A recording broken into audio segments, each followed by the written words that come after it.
Hi guys, welcome or welcome back. Thanks so much for joining me. Today I am anyway, honoured to be sat with the absolute legend that is Peter Rooney. He'll probably feel uncomfortable with me saying that about him, but this is a really, really, really exciting interview for me to be able to do for The Naked Talk. So without further ado, we'll jump straight in. In terms of qualifications, you have a lot of different qualifications with different organisations. Why did you? So you had that first one from this organization over in Asia. So you got that licentiate. Now you have that.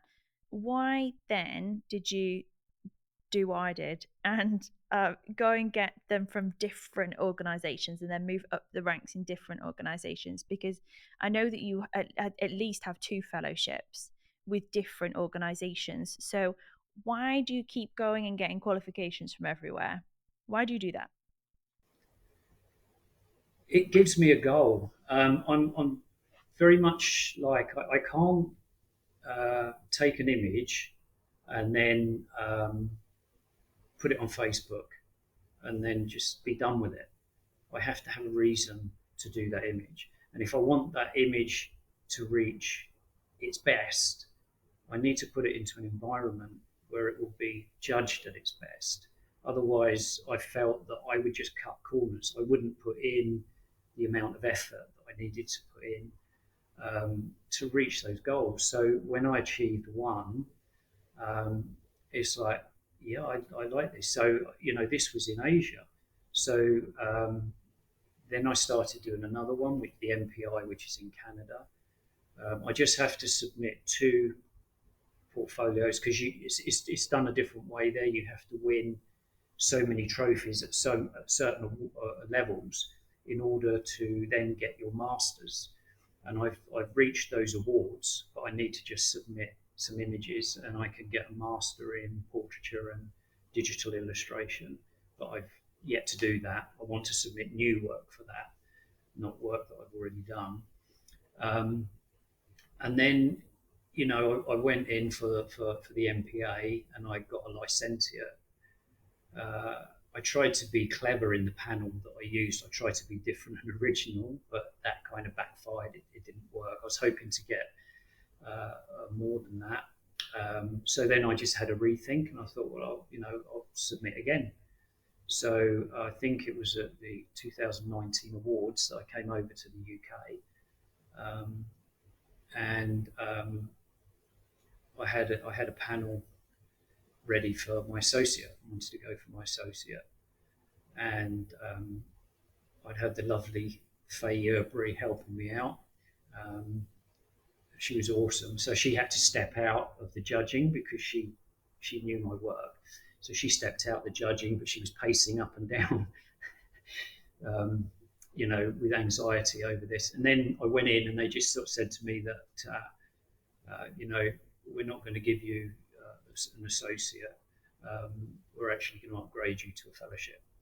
So that was like, wow, that was like, where do I go from there? Because, if I'd got my associate, I could have then gone for my fellowship.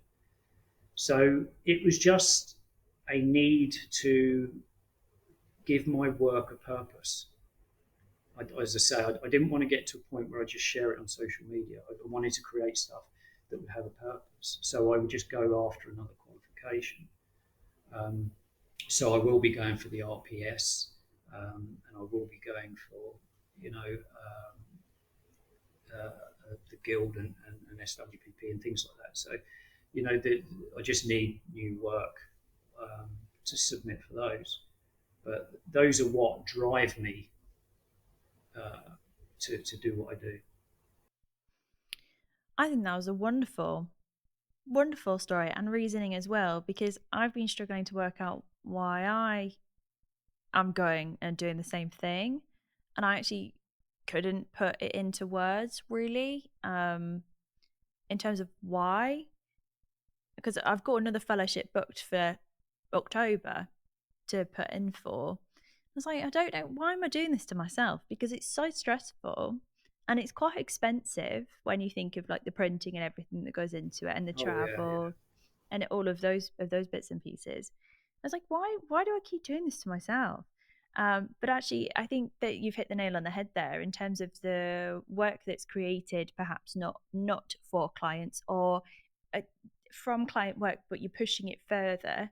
It gives it a reason to do that extra Yeah, thing, and also for my most recent fellowship for me, I really wanted to push myself to do something different, and I did have a, like, I could push myself any day if I wanted to, but I didn't really have a reason to make the time to push myself to learn a new whatever and go in a different direction. But that qualification actually gave me that. It was terrifying, but yeah, you've just made my whole world make sense. Thank you, Peter. So from that direction, you have mentioned that, well, you've mentioned throughout, and I have also, about your awards history. You've mentioned that first set of awards that you got over in Asia. Now, since then, you're multi international titles across all sorts of different competitions.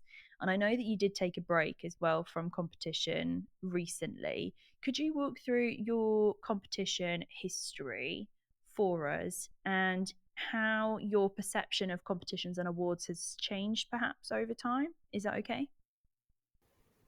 yeah. I think I was just like entering anything. It was every competition that was coming out. I was putting something in, and I wanted to see that if I got scores from one competition to another, if the scores would marry up, um, so that I could kind of, for me, it was just a way that I would always improve. So one thing I will say, which some photographers might not understand, but I don't have an emotional connection to my images. I learned very early on, if I want to make this work, I can't be emotionally connected, because people are going to say this is crap. People are going to say this is only a 50, and I need to take that on the chin and just say, well, okay, how do I make that better then? How do I improve on making it a gold? It's a bronze. How do I make it a gold? And if I was precious about my images and emotionally connected to them, I might just think, oh, I'm going to give up. I'm not going to bother doing it because they're giving me crappy scores. Um, and how there's no point me doing this anymore because I'm not going to get anything.